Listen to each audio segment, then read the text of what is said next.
வணக்கம் அன்பு மக்களே. இந்த பதில் நாம் பார்க்க இருப்பது ரிஷபராசியில் குரு பகவான் பெயர்ச்சி. இவர் மே 1, 2024 அன்று மதியம் 2:29 நேரத்திற்கு இந்த பெயர்ச்சி நடைபெற்றது. இதனால் தனுசு, மகரம் ஆகிய ராசிகளின் ஒவ்வொன்றுக்கும் குறிப்பிடத்தக்க சாதக பாதக பலன்களை பற்றி இப்பதிவில் நாம் பார்ப்போம். குரு பகவான் பெரும்பாலும் ஜாதகரின் விரிவாக்கம், வளர்ச்சி மற்றும் ஞானத்தின் கிரகமாக விளங்குகிறார். ரிஷபத்தின் நிலையான மற்றும் பொருள் மற்றும் வாழ்வின் முதலாவதான இயக்கத்துடன் அவர் ஒன்றிணைந்து செயல்படுகிறார். இதனால் சோதிடத்தில் குரு பகவான் ஒரு சக்தி வாய்ந்த செல்வாக்கை பெற்று நலமுடன் ஜாதகர்களை வாழ வைக்கிறார். இந்த நேரத்தில் தனுசு, மகரம் ராசிகள் ஒவ்வொன்றுக்கும் குறிப்பிடத்தக்க சாதக பாதக பலன்களை பற்றி இப்பதிவில் நாம் பார்ப்போம். தனுசு ராசி மக்களுக்கு குரு பகவான் சுயம் மற்றும் ஆளுமையுடன் தொடர்புடைய முதல் வீட்டிற்கும் ஆறுதல், தாய் மற்றும் மகிழ்ச்சியின் 4ஆம் வீட்டிற்கும் அதிபதியாக இருக்கிறார். தற்சமயம் இவர் 6ஆம் வீட்டில் பெயர்ச்சியாகி கடன், எதிரி, நோய்கள் என்ற வீட்டில் பயணம் செய்கிறார். தனுசு ராசி மக்களுக்கு இந்த காலம் தனுசு ராசி மக்களின் தொழில் வாழ்க்கையில் நல்லதொரு எழுச்சியை கொண்டு வரக்கூடிய சூழ்நிலையில் அவர் செயல்படுவார். புதிய வாய்ப்புகள் மற்றும் புதிய திட்டங்களுக்கு வழிவகுத்து உங்களுடைய தொழிலில் முன்னேற்ற அவர் உறுதுணையாக செயல்படுவார். தனுசு ராசி மக்களுடைய படைப்பாற்றல் மற்றும் புதுமையான திட்டங்கள் சாத்தியமாக்கக்கூடிய சூழல் இருக்கிறது. இருப்பினும் இந்த காலகட்டத்தில் தனுசு ராசி மக்களின் தொழிலில் போட்டி சற்று தீவிரமடையக்கூடும் என்பதால் ஆகவே தனுசு ராசி மக்கள் விழிப்புடன் இருப்பது அவசியமாகிறது.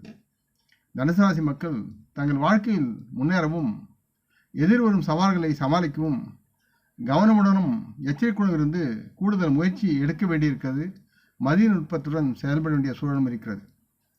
தனுசு ராசி மக்களுக்கு பலவித தடைகள் இருந்த போதிலும் குரு பகவானின் செல்வாக்கு மற்றும் தங்களின் இயல்புக்கு உகந்த இணக்கமான பணி சூழலை நீங்கள் வளர்ப்பது மூலம் சக ஊழியரின் ஒத்துழைப்பு கிடைப்பதால் தனுசு ராசி மக்களுடைய அந்த குழுவின் வேலையை ஊக்குவிக்கக்கூடிய தன்மையில் குரு பகவான் செயல்படுவார். தனுசு ராசி மக்களுடைய பொருளாதார நிதி ரீதியாக குரு பகவான் ரிஷபத்தில் சஞ்சரிக்கும் இந்த நேரத்தில் தனுசு ராசி மக்கள் நிதி நிலையில் சற்று ஏற்ற இறக்கங்களுக்கு உள்ளாகக்கூடிய சூழல் இருக்கிறது. இதனால் தனுசு ராசி மக்களுக்கு லாபகரமான முதலீடு மற்றும் நிதி ஆதாயங்களுக்கான சாத்தியம் இதில் அதிகமாக இருக்கிறது என்று உணர்ந்து செயல்பட வேண்டும். இதனால் தனுசு ராசி மக்களுடைய செலவுகள் சற்று அதிகம் ஏற்படும் என்றாலும் அது சார்ந்த சூழல் நிலவுவதால் தனுசு ராசி மக்கள் தங்கள் செலவுகளில் கவனமாக இருக்க வேண்டும் மற்றும் பொருளாதார நிதி திட்டமிடல் மற்றும் முதலீடுகளில் சற்று கவனமாக உங்களுடைய பட்ஜெட்டை நீங்கள் தயார் செய்ய வேண்டும். தனுசு ராசி மக்கள் தங்களின் புத்திசாலித்தனமான நிதி மேலாண்மையை சார்ந்த உத்திகளில் கவனம் செலுத்துவதற்கு வேண்டிய தங்களின் தேவையற்ற மனக்கிளர்ச்சியான செலவினங்களை தவிர்ப்பது மிகவும் நல்லதாக இருக்கும். தேவையற்ற ஆடம்பரங்களுக்காக செலவு செய்வதை தவிர்த்து முதலீடுகளில் கவனம் செய்வது அதிக மதிப்பு வாய்ந்ததாக இருக்கும். உங்களுக்கு தனுசு ராசி மக்கள் தங்களின் உறவின் முன்னிலையில் இணைப்பில் ஆழமான பிணைப்பை அனுபவிப்பார்கள். தனுசு ராசி மக்கள் தங்களின் உறவுகள் மற்றும் அன்பானவர்களுடன் தரமான ஒரு நேரத்தை மகிழ்ச்சியுடன் செலவிடக்கூடிய சூழலும் உருவாகி உங்களை ஆனந்தத்தில் அழுத்தும். குறிப்பாக தனுசு ராசி மக்கள் தங்களின் காதல் கூட்டாளர்களுடன் பரஸ்பர புரிதலை மேம்படுத்தி நலமுடன் நல்ல உறவுகளை வலுப்படுத்தக்கூடிய சூழலை உருவாக்கி மகிழ்ந்து வாழ்வார்கள்.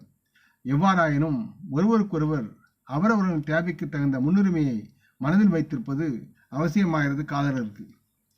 மற்றும் அனைத்து சிறந்த தகவல் தொடர்புகளையும் வெளிப்படையாக வைத்திருப்பது முக்கியமாக இருக்கிறது தம்பதிகளுக்கும் காதலர்களுக்கும்.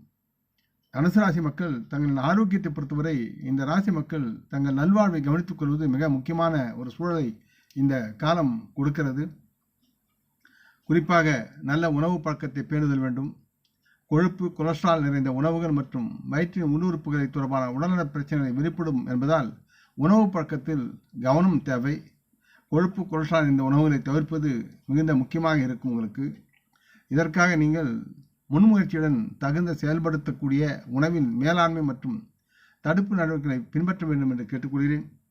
ஆலோசனை மற்றும் பரிகாரம் என்பது தாங்கள் அன்றாடம் உண்ணும் உணவில் சிறிது மஞ்சள் சேர்த்து உண்பது உங்கள் உடலுக்கும் வயிற்றுக்கும் நன்மையாக இருக்கும். வியாழக்கிழமை தோறும் கோயிலுக்கு செல்லுங்கள்.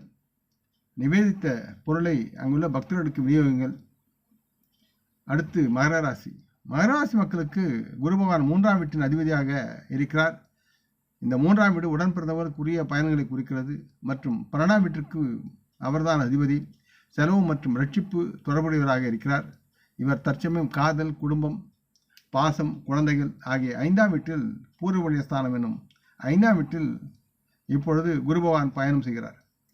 மகர ராசி மக்களுக்கு தொழில்துறையில் மகர ராசி மக்கள் தங்கள் படிப்புகளில் தேர்வதன் மூலமோ அல்லது கல்வி வாய்ப்புகளை தொடர்வதன் மூலமோ அல்லது தங்கள் திறன்களையும் அறிவையும் மேம்படுத்திக் கொள்ள விரும்புவார்கள்.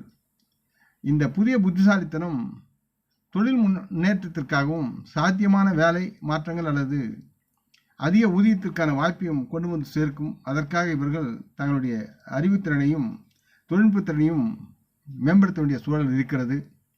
மகர ராசி மக்களுக்கு பொருளாதார நிதி ரீதியாக நிதி ஆதாயங்கள் பற்றி கிரக நிலைகள் சுட்டிக்காட்டப்படுவதால் நல்ல நிதி வாய்ப்புகளை பெற்று நலமுடன் வாழ்வார்கள். சேமிக்கும் தன்மையில் இவர்கள் இருப்பார்கள். இருப்பினும் மகர ராசி மக்கள் இந்த குரு பயிற்சியின் போது பணம் சார்ந்த விஷயத்தில் மிகுந்த எச்சரிக்கையுடனும் கவனமுடனும் செயல்படுவது மிகவும் நன்மையாக இருக்கும்.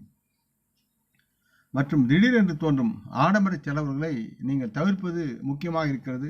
இது உங்களுடைய பழக்கங்களில் ஒரு தேவையற்ற பழக்கமாக இருக்கும். ஆகவே திடீரென்று செலவு செய்வதை தவிர்த்து சேமிக்க பழகுங்கள். மகராசி மக்களுக்கு உறவின் முன்னணியில் பார்க்கும்போது குருபகவானின் பயிற்சி ஒரு சாதகமான காலத்தை கொண்டு வந்து சேர்க்கிறது இந்த வருடத்தில்.